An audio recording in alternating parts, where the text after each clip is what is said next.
tous, j'espère que vous allez bien. Bienvenue dans un nouveau point lecture. Après tout ce temps d'absence, je crois que c'était une bonne dizaine de jours, ça m'a permis de faire quelques bonnes lectures que je vais vous présenter juste ici. C'est parti.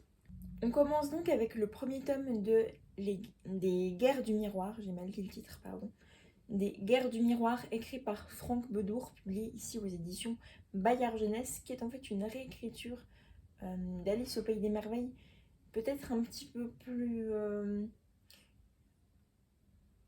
certes un peu plus violente peut-être que le conte d'origine. D'ailleurs l'auteur s'excuse en début d'ouvrage que certaines scènes puissent passablement choquer. Pour ma part, en tout cas pour ce premier tome, je les ai trouvés très bien amenés pour un roman jeunesse. Mon avis en a été autre pour le second tome, mais je vous en parlerai dans un deuxième temps. On va donc suivre ici Alice, qui est la fille d'une gentille reine de cœur, est sur le point de fêter son 7e anniversaire jusqu'à ce que sa méchante tante, donc la méchante reine de cœur, voilà, qui n'est autre que la tante d'Alice, vienne à ravager le royaume, reprendre sa place qui lui revient de droit, donc tuer tous les membres de la famille royale sur son passage.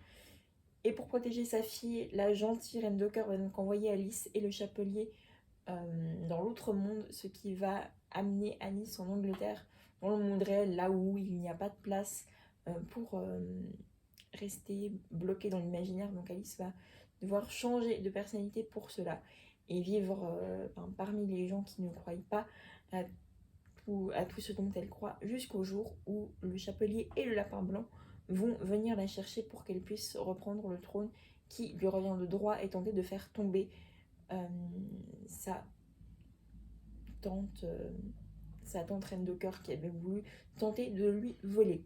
J'espère ne pas avoir fait un résumé trop brouillon pour ceux qui l'ont lu, en tout cas je m'en excuse. C'était un réel plaisir pour moi de lire ce livre, c'était haletant, palpitant du début à la fin. Les scènes choquantes pour ma part, elles étaient très bien amenées pour un livre jeunesse, donc j'ai vraiment beaucoup aimé cette réécriture et voilà, j'en garderai un très très bon souvenir.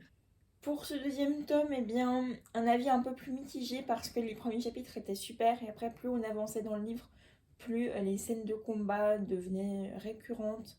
Il y avait beaucoup de noms de personnages à retenir en même temps, ce qui était un peu compliqué pour moi. Je me suis assez rapidement perdue et je me suis rendu compte à un moment donné que ça ne me correspondait plus. Donc j'ai été jusqu'au bout du livre, mais on va dire plus ou moins en diagonale, en me disant que j'avais moins aimé du coup que le premier tome. Toutefois, ça restera un bon début il me semble que c'est une trilogie. Ça restera pour moi un bon début de trilogie en mémoire, même si le tome 1 était coup de cœur, mais du coup pour ce qui est du troisième tome, eh bien je ne pense pas plus que ça le lire, en tout cas pas tant que je n'aurais pas vidé mon énorme palle que j'ai déjà. Pour continuer sur la partie des livres que je n'ai plus en main avant de repasser sur la partie papier pour ma lecture en cours, j'ai lu La maison au milieu de la mer céruléenne, écrit par Tidji Kuni, publié aux éditions de Saxus, que j'ai vraiment, vraiment, vraiment adoré à 100 000%. On va suivre, que je me rappelle de son nom, parce que c'est un petit peu loin. Je ne me rappelle plus de son nom, je vous le marquerai juste ici dans la vidéo. Un inspecteur, si on peut appeler ça comme ça, d'orphelinat magique. L'État a placé les enfants au pouvoir magique dans des orphelinats et cet homme doit donc aller s'assurer qu'ils ne manquent de rien, qu'ils ne vont pas être traqués par le monde réel, qu'ils auront toujours de la nourriture en suffisance, qu'ils seront bien traités, tout ça, tout ça. Et un jour, il va être envoyé donc par le ministère, c'est pas le ministère de la magie, mais c'est un nom similaire de la société qui l'a engagé donc pour protéger l'orphelinat, qui l'envoie dans un orphelinat encore plus particulier que tous les autres que ce monsieur a déjà pu visiter. Et il va vraiment s'y passer des choses dont il ne va pas en revenir, mais ça va aussi changer sa vie à un point qu'il ne s'y attendait pas. Je suis désolée pour ce résumé un peu brouillon, c'est vrai que ça fait un moment que je l'ai lu, donc c'est plus très très frais. Dans ma mémoire, tout ce que je sais, c'est que j'avais vraiment adoré. La couverture déjà est magnifique. L'histoire hyper fluide. J'aime beaucoup la plume de T.J. Klune. Je trouve qu'il a vraiment une imagination incroyable. J'avais l'impression à chaque fois à chaque fois que j'ouvrais le livre, j'avais l'impression d'être dans un film de Tim Burton, tellement c'était coloré, en même temps un peu foufou, mais dans le bon sens du terme. Enfin, c'était vraiment génial. Et du coup, ouais, c'était vraiment top. Ici, je vous le recommande du coup à 20 000%.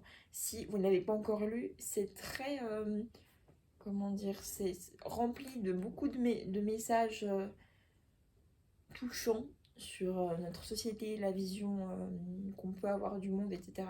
Je pense que c'est un livre qui devrait vraiment être mis entre les mains de tous, petits et grands, et apprendre de sacrées leçons de vie, justement, parce qu'à la base, ce surveillant, ce nom ne me revient toujours pas, non pas ce surveillant, mais ce, cet inspecteur d'orphelinat est très terre à terre malgré qu'il travaille dans un, enfin, malgré qu'il connaisse les pouvoirs magiques, etc.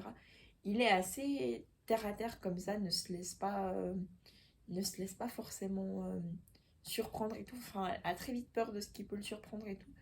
Et sans trop vouloir vous spoiler, mais cette aventure va vraiment ouais, le chambouler à plein de niveaux, quoi. Donc je pense que c'est vraiment un livre, c'est autant une histoire, mais aussi très, qui fait beaucoup réfléchir sur la vie, en fait. Et ce que j'ai trouvé vraiment génial, c'était aussi, je pense, un livre qui était pour moi très important à lire au moment où je l'ai lu. Il m'a fait vraiment beaucoup de bien. Donc du coup, voilà, je vous le recommande à 100 000% si vous ne l'avez pas encore lu et que vous aimez voilà, l'univers un peu magique et tout. Et même sans ça, je vous conseille de juste aller y jeter un coup d'œil.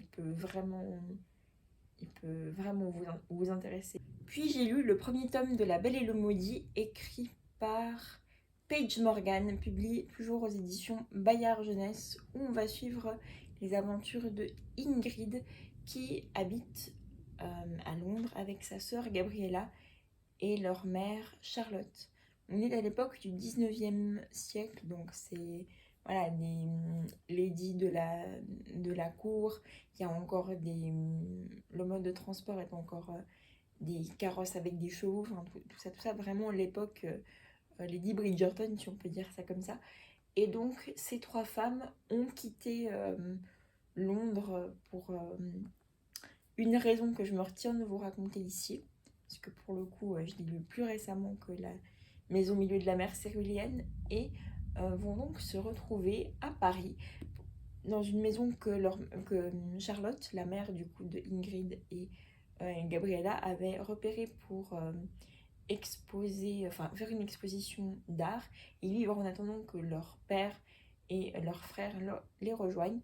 Sauf qu'il y a eu une mystérieuse disparition du frère du frère donc de Gabriella et Ingrid, qui les attendait à Paris déjà en avance. Et Gabriella et Ingrid vont donc devoir percer ce mystère, mais surtout en étant accompagnées de créatures d'un autre monde qu'elles n'avaient encore jamais ou très peu vues, dont une à laquelle Ingrid est particulièrement attachée alors qu'elle ne devrait pas y avoir droit. J'essaie de m'arrêter là pour le résumé, j'aurais envie de vous en dire tellement plus, mais il faut que je me retienne. C'était, comme je pense que vous pouvez vous en douter, à l'excitation dans ma voix au moment de vous en parler, une histoire topissime. J'ai juste trouvé un petit peu incohérent de nouveau pour une information que je peux pas trop me permettre de dévoiler ici, mais si vous l'avez lu ou qui vous tente de le lire, parce que je trouve que c'est vraiment top, je trouve juste pas très cohérent d'avoir donné pour titre La Belle et le Maudit. Je sais pas si vous verrez pourquoi ceux qui l'ont lu ou pas, mais je trouve qu'il y a un côté où elle est pas, où cette belle en question, je ne vous dis pas qui c'est pour vous laisser découvrir, a aussi ses propres particularités. Vous voyez, elle n'est pas toute blanche comme neige non plus. Donc je sais pas, j'aurais trouvé un autre titre par rapport à la cohérence de l'histoire. Mais sinon, c'était vraiment, c'est pépite quoi.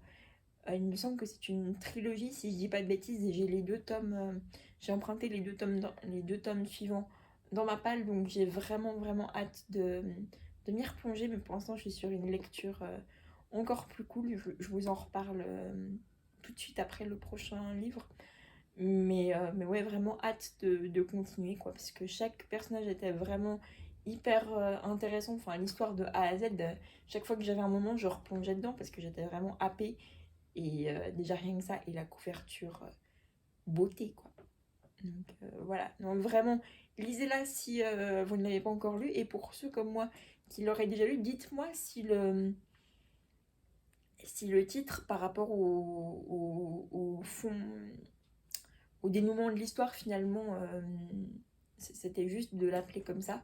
Ou si vous auriez aussi choisi un autre nom, je sais pas. Enfin, après que j'ai terminé l'histoire, ça m'a... Je sais pas, c'est un truc qui m'a perturbée, mais je trouvais que c'était important de vous le partager ici quand même. Donc n'hésitez pas à me dire en commentaire pour ceux qui l'ont lu. Et ceux qui ne l'ont pas encore lu et qui ne savent pas de quoi je parle, eh bien allez le lire et puis on en reparle après en commentaire. Mais j'espère qu'il vous tentera. Avant-dernier livre de cette vidéo, je me dépêche parce que je n'ai plus beaucoup de batterie. Il s'agit de Marjane, un livre écrit par Marie Pavlenko, publié aux éditions Pocket Jeunesse.